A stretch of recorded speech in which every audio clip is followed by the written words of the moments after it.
When the Walt Disney Pictures logo still looked like this, the company released box office hits year after year. For about 10 years, they had so much box office success. The period is known as the Disney Renaissance. Now, it allegedly ended after 1999 with the release of Tarzan on June 18th. According to the studio gross income, how much they actually made, that pretty much holds up. As far as timeless classics go, I'd say that the Renaissance continued 18 months more to when Disney released what is arguably the most quotable movie ever.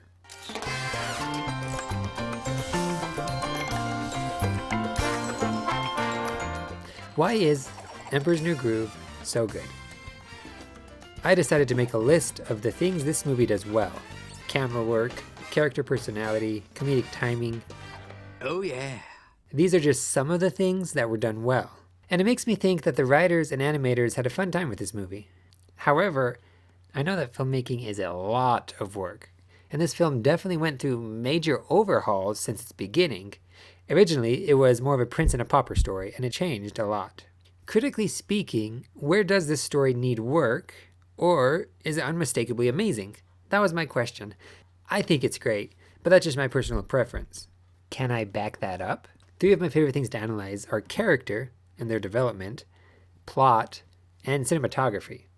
In other words, the people, their story, and the utilization of the medium to tell their story. In the medium of animation, there was no physical camera, so I'll refer to the camera work in this story with the loose definition of camera. Let's start, though, with the characters. The characters are well designed. Yzma is fittingly sharp and jagged. Pacha is friendly and round. They're believable, and their journey is not only entertaining, but fulfilling. Put simply, we watched flawed characters learn how their mistakes affect others, and begin treating each other with more kindness. I'm pretty sure I heard some singing on the hill next to us. It sounds like simple character development, and maybe it is. But movies don't always pull this off like they should. Well, no, I mean, perhaps. Next, let's consider the medium, the animation. The way the characters behave are part of why they're so likable and interesting. Consider how timing, character movements, and expressions are used to enhance the story in this scene. So, is everything ready for tonight? Oh yeah, I thought we'd You can really see what they're thinking just by watching their facial expressions. Not the dinner. And it makes this scene so good. You know. Oh, right. Boom, bam, baby. Let's get to the grub. Kuzco's entrance right here is very indicative of his personality. So, no hard feelings about being let go. Yzma's response, well, it shows exactly what she thinks of him. Then you have Kronk's facial expressions, and you can tell he's kind of out of it. Right. Yet, he is so eager to please. Then I love this moment here where there's silence, as the audience knows what's happening, Kuzco doesn't, and we just sit and watch. The timing is perfect. Your Highness. Then there's the punchline, breaking silence, and Kronk runs off screen. Then there's the camera work that makes the story even more visually interesting. This same scene uses a wide angle, clearly putting our protagonist opposite our antagonist, showing that they're on opposing sides. The camera tells half the story without even using words. Even throughout the film, the camera displays a sort of personality that continually keeps things fresh. Look at this scene. Or this one.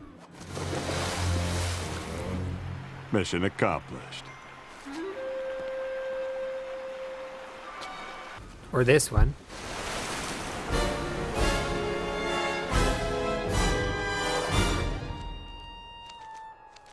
Or this one. Uh-oh. I'll get you another one there, Yzma.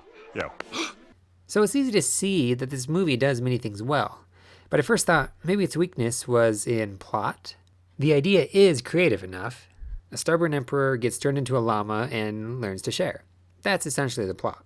But you don't have to dig too deep to find some shortcuts and far-fetched turns in that plot. Yet, they work. For the sake of humor, yes, but I think they work. Example number 1.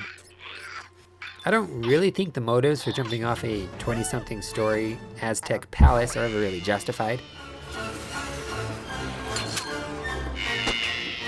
Unless, I guess, it's to set up a punchline, right? For the last time, we did not order a giant trampoline. You know, pal, you could have told me that before I set it up. The motives are at least there. I mean, Yzma doesn't want to be a cat, so she jumps after the vial. Then they throw in this trampoline to save her, get a quick laugh, and the plot moves forward more or less as if nothing had happened. And it's funny. Looking for this? Example number 2. Instead of wasting time to show us how they would get the antagonists back to the palace before the heroes, How did we, Kronk? the movie skips the details and admits doing so. It might be a cheap laugh, but at the end of the day, I'm not bothered by either instance where the plot takes a bit of a hit for the humor, because I don't think it was lazy writing. Actually, I think it was creative writing. The movie, after all, isn't trying to get anything past us. They know we're there.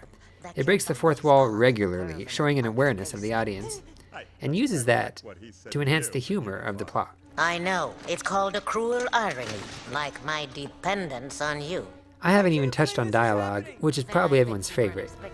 You can see, though, how clever and creative this film is. The reason this film has so many quotable lines, I think, is because the characters are so well done. The lines you quote, although pretty good themselves, are memorable because of the characters behind them. Well, which is it? That seems like a pretty crucial conjunction. Characters with motives, personality, and flaws. Break it down. What, you kidding me? This is hand-carved mahogany. These are characters that we can all relate to on one level or another. So, that's why The Emperor's New Groove is a great movie. I took a writing class once upon a time, and I think that writing is a craft worth learning. But creating good dialogue isn't easy for me. I've practiced. Maybe I can learn a few lessons from this film, though. At least in comedic writing. Woo, yeah! I think we can agree that that's its strong suit. What did you like about this film? Please continue. Share it, and of course your favorite one-liners in the comments below. And I hope you like this video. Boom, baby! Please have a good day, and remember to smile. Let's watch it again, shall we?